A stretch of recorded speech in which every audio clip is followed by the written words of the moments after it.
Fala, meu povo lindo e abençoado, tudo bem com vocês? Então, gente, vou contar aqui pra vocês o que era que eu fazia, com o que era que eu trabalhava antes de começar a vender os lanches na escola. Então, o meu primeiro trabalho foi como doméstica. Então, eu morava nas casas, trabalhava nas casas. E depois que eu deixei de trabalhar nas casas, que foi quando eu quis casar, né? Comecei a namorar e quis casar, né? E casei. Passei uma temporada na casa do meu sogro, no máximo uns 2 anos, né? Não foi lá muito bom, né? Porque vocês sabem que quando se junta duas famílias para morar numa casa, o descontrole é muito grande. Então eu fazia a minha parte e os outros deixavam um pouco a desejar. Então depois que eu fiquei grávida, fiquei quase a minha gravidez toda na casa deles ainda. Passei um ano sem estar grávida e depois mais um ano da gravidez. No total foram quase 3 anos. E aí quando eu... E assim, ainda morando na casa do meu sogro, eu já tinha esse negócio de trabalhar, vendendo os lanches, né? O meu último salário que eu recebi, o meu último dinheiro que eu recebi como doméstica, que depois eu primeiro trabalhei em 2 casas antes de eu me casar. Aí depois que eu trabalhei nessas 2 casas eu me casei. Aí depois de casada eu trabalhei em outras 2 casas, porque tipo assim, quando eu conheci o meu esposo, que nós resolvemos nos casar, a gente se juntou. Aí depois que a gente casou, passaram-se uns 6 meses mais ou menos, a gente mudou de estado.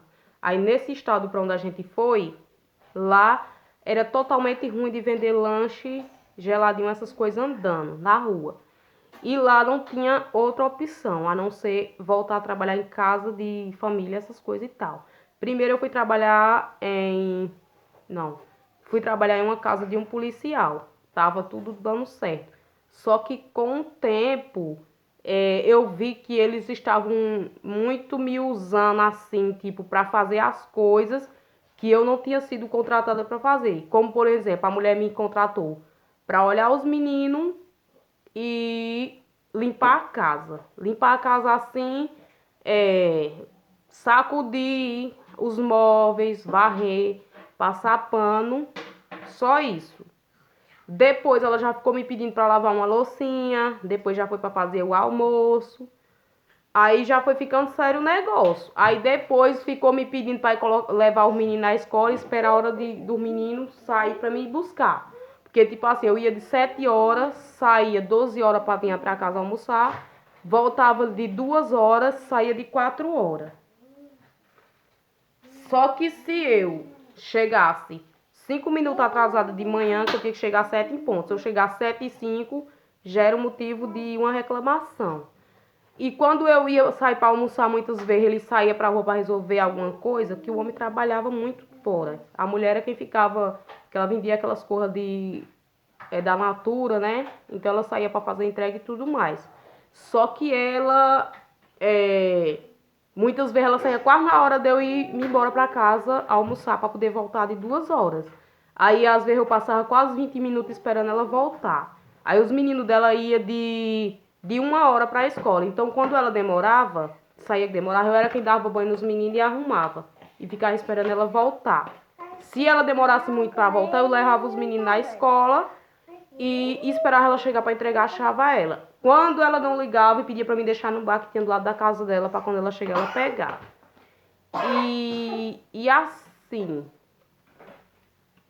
E assim, eu fazia tudo isso, né? Ia fora da hora do meu almoço, voltava na hora, de 2 horas para chegar 2 em ponto. E quando era de tarde ela saía de novo, algumas vezes, e dava 4 horas. O menino saía parece 4, meu era 5 horas. E ela ainda não tinha chegado. Aí ela dizia, ó, vou chegar tarde. Vou chegar abaixo de 5 horas. Espere da hora dos meninos sair para você ir buscar. E eu passava mais 1 hora lá esperando o menino. A hora do menino sair para poder pegar os meninos na escola. Eu pegava os meninos e trazia para casa. Então eu já ia para minha casa mais de 5 horas. E no outro dia eu podendo chegar mais tarde, um pouquinho, no máximo às 8 horas, não, eu tenho que chegar às 7 em ponto. Então essas coisas é coisa que vai tipo desgostando a gente e a gente vai deixando de gostar desse tipo de profissão, né? Então, eu saí dessa casa por conta disso, no tempo que a gente tava morando no outro estado, na Paraíba. Aí fiquei um tempinho em casa pensando no que eu ia fazer pra ganhar um trocado, porque eu nunca gostei de estar dependendo só dos outros, né? Meu sogro fazia a feira, minha sogra já era aposentada na época e eles eram quem sustentava a casa. Aí depois eu arrumei um emprego em uma autoescola, ganhando R$ 300 por mês. Então me contrataram para fazer o que lá nessa autoescola? Limpar e encher, limpar lá o pátio da... O pátio não, lá aquele local onde o pessoal fica numa sala lá. Tem as salas de aula da autoescola, as salas, enfim, todas aquelas salas que tem, né, de autoescola. E lavar os banheiros, trocar os sacos, né, e ajeitar essas coisas assim. E eu fazia tudo isso aí.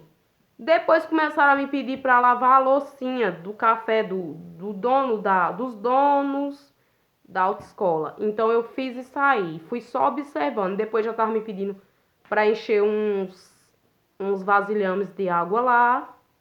E foi rendendo um negócio. Depois já queria que eu botasse comida no fogo, fazesse comida. Eu digo, ó, o dedinho aqui. E a mulher me humilhou lá, né? Que ela pegou e uma vez estava tendo, como é que eu posso dizer? O exame lá, né? A prova do Detran, tava tendo lá. E aí ela pegou e pediu para mim limpar um banco lá para colocar lá numa área para o pessoal sentar, bem limpado. E eu tava limpando esse banco e ela disse assim: "Limpa esse banco para ficar brilhando". Então eu peguei os produtos e comecei a limpar, bem limpadinho, sabe? Para ficar iluminando mesmo, como ela disse. Só que daqui a pouco eu acho que ela achou que eu tava demorando demais com esse serviço e disse: "Não, larga isso aí. Limpa agora de todo jeito mesmo, tá demorando demais. Que senão você vai gastar mais tempo com isso aí. Limpa de todo jeito". Aí eu peguei, limpei mais ligeiro, mas ainda limpei direitinho, né? Aí beleza, me humilhou nesse dia no meio de um monte de gente. Aí outro dia, meu esposo tava fazendo aula lá na autoescola, ele começou a fazer, né? Aí eu tava lá, né, trabalhando. Aí tinha uma sala lá que não tinha quase ninguém nessa sala. Essa sala tava lá sem ninguém fazer nada nessa sala. Aí ela pediu pra mim limpar essa sala. Aí lá tinha uma imagem que nada contra quem gosta de adorar suas imagens, tá?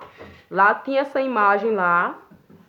Aí eu peguei essa imagem com o pano úmido que eu tava limpando lá, as coisas dos computadores, as mesas e tudo mais. Eu passei nessa imagem e coloquei lá no cantinho onde ela tava, no mesmo lugar.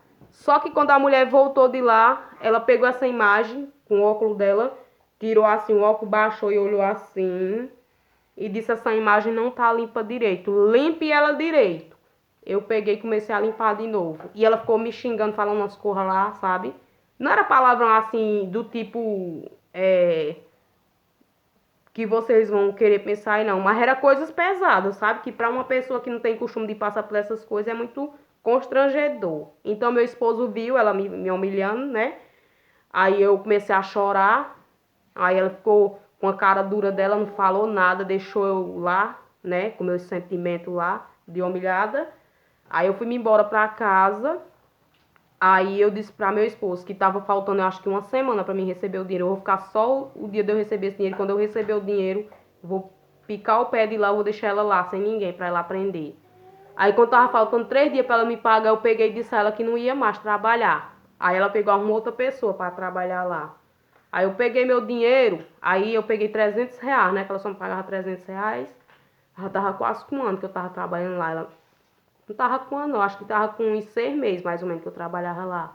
Que eu trabalhei nessa casa do policial uns 3 meses. Depois eu trabalhei nessa autoescola uns 6 meses. Aí depois, pra fechar um ano de trabalho, a gente comprou fruta, botou uma banca de fruta na feira. As coisas começou bem, depois desbandaiou e a gente perdeu o controle de tudo, sabe? Vocês sabem como é que a pessoa perde o controle de um negócio e o negócio fale completamente. Então foi isso que aconteceu. Faliu esse nosso negócio de verdura, essa banca de verdura na feira. A gente tentou colocar uma barraca de pastel numa praça, também não deu certo. No começo estava arrasando, depois o negócio murchou de um jeito que não deu muito para ir muito longe. Então a gente começou a vender os utensílios, as coisas que a gente tinha comprado. E ficamos com pouquíssimas coisas. A gente retornou para o Pernambuco de novo. Aí eu voltei a fazer meus lanchinhos e vender andando na pista. Com 2 anos depois eu fiquei grávida. Minha filha estava perto de nascer, ainda morava na casa do meu sogro, né? Ainda morava na casa do meu sogro. Quando estava próximo dela nascer, eu aluguei essa casa, que hoje eu moro há 4 anos aqui, graças a Deus. O tanto de ano que ela vai fazer é o tanto de ano que eu moro nessa casa. Ela vai fazer 4 anos, vai fazer 4 anos que eu moro nessa casa. Então, eu fiquei vendendo na pista sozinha e meu marido, quando ela nasceu, ficou cuidando dela em casa, né? Ela não tinha nenhum ano de idade. Aí entrou a pandemia, aí fecha, abre as coisas. Aí eu comecei a sair vendendo as coisas na pista. Quando foi um dia tempo de política, lá estou eu vendendo minhas coisas na pista, tudo como sempre, normalmente. Aí cheguei numa oficina onde tinha uns camaradas lá, que eu era acostumado a passar e vender as coisas para eles. Aí tinha um político lá, só que eu não sabia que ele era político. Aí quando eu cheguei na porta da oficina, esses donos da oficina, alguns, que eram muitos, sabe? Era pai, filhos e colegas. Então tava filhos e colegas e o pai tava lá pra dentro, dos donos da oficina. Aí um dos filhos, dois dos filhos, falaram assim: manda esse fulano que tá com esse carrão chique aí pagar tubiba pra nós. Só que eu não sabia que era político. Aí eu chego lá com a cara de idiota e digo: ó, o menino disseram que era pra você pagar tubiba pra eles. O cara me deu R$ 10 e disse: pode entregar a tubiba pra eles. Pegou dois geladinhos e mandou entregar o resto do geladinho pra eles. Quando eu voltei lá na porta para entregar os geladinhos sujeitos, que eu vou chamar assim, eles quase que dão na minha cara. Me humilharam de um jeito que eu nunca senti tão ofendida. Um disse assim: sua cara dá pé. Você foi dizer para aquele político ali que eu tava pedindo tubiba. Você não tem vergonha na sua cara de dizer uma coisa dessa, não? Se eu quiser tubiba, eu compro meu dinheiro e chupo. Falou desse jeito na minha cara. Eu também olhei na cara dele e disse assim: você não pediu, você pediu sim. Porque eu não tô doida nem moca não, tá? Você pediu, você disse. E outra, eu não sabia nem que ele era político, tá? Então ele mandou entregar a chubiba pra vocês. Pegue se quiser, se não quiser, dane-se pra onde vocês quiserem. Só que isso aqui é meu trabalho e eu não tô a aguentar desaforo de fulano e uns de tal como vocês não, tá? Aí, aí eles não pegaram os geladinhos, aí eu voltei lá, que o cara só tinha pegado 2 geladinhos, eu ia devolver os R$ 8 pra ele, que eu vendi o geladinho a R$ 1. Aí ele disse assim: não, deixe mais um geladinho aqui. Aí eu peguei e deixei, porque senão ia dar o troco do cara e ia me embora. E aí foi essa vez aí que eu fui humilhada vendendo essas coisas assim, andando na pista. Ainda passei mais ou menos uns 2 meses vendendo, só que eu não passava por lá. E tinha um menino que ele não tinha falado nada comigo, porque ele não estava nesse dia lá. E eu acho que se ele tivesse, ele não tinha falado nada. Eu tinha ficado de boca calada, só tinha escutado os outros latindo contra mim. Então aí esse menino não estava lá nesse dia que eu fui humilhada. Aí eu acho que outro dia que ele estava, não via eu passar por lá, que eu passava todos os dias. Aí ele perguntou pro sujeito porque era que eu não tinha passado, mas lá eles foram falar o fato. Aí quando eu passava lá, não sei se eles falaram realmente o que aconteceu. Mas eu sei que toda vez que eu passava na pista direto, eu nunca mais andei por lá. Assim, que a pista descia era em cima e eles tinham um barranco e a oficina deles era embaixo. Eu nunca mais desci lá para vender geladinho a eles. Aí esse menino, quando eu queria o geladinho, ele subia lá e me comprava. Então, depois que eu deixei de vender lá, com o tempo eu parei de vender lá, aí eu comecei tentando aos pouquinhos na escola aqui perto de casa. Aí foi difícil no começo, mas eu fui tentando e foi dando certo. E agora eu estou vendendo na escola definitivamente e não pretendo parar de vender lá. A não ser que um dia aconteça uma coisa muito melhor e muito especial na minha vida, que aí eu não dependa mais disso. Mas a não ser, eu vou continuar vendendo lá. Vou tentando outros pensamentos de outras coisas melhores. Então é isso aí, gente. Espero que vocês gostem do vídeo. Deixe o like, se inscrevam no canal e até o próximo vídeo.